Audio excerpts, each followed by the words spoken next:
छौँ तिनीहरूका छोरछोरी पनि पढ्नुपर्छ। यदि राष्ट्रपतिदेखि लिएर एउटा पिएन कर्मचारीसम्मका छोरछोरीले सार्वजनिक विद्यालयमा पढे भने भोलि तपाईँहरूलाई विद्यार्थी होइन घर घर सार्वजनिक विद्यालयहरूको ढोका यति खुला हुन्छ कि हामी विद्यार्थी खोजेर नबनेर विद्यार्थीहरू आफै आउँछन् हामी लगानी गर भनेर यो आन्दोलन गर्न पर्दैन।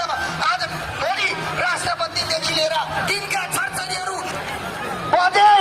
बजेट त कति आउँछ सार्वजनिक विद्यालयमा सार्वजनिक विद्यालयको गुणस्तर कति सुध्रिन्छ भन्ने कुरो हामीलाई थाहा छ।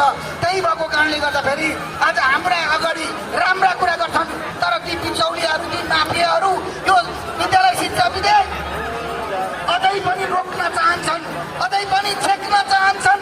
त्यही भएको कारणले गर्दाखेरि हामी 1 मिनट मात्रै आँखा चिमिक्क गर्यौँ भने पनि उनीहरूले कुनै न कुनै चाहिँ पखेडा निकालेर संसदीय अघि नै हाम्रो अध्यक्षले भनिसक्नुभयो सम्मानीय प्रधानमन्त्रीज्यूले चाहिँ के अरे उपसमितिले के भन्छ उपसमितिले के भन्छ संसदीय प्रक्रियाले के भन्छ अनि सभामुखले पनि संसदीय प्रक्रियाले के भन्छ भनेर हामीलाई जवाब दिएको भनेर भनिरहनु भएको छ।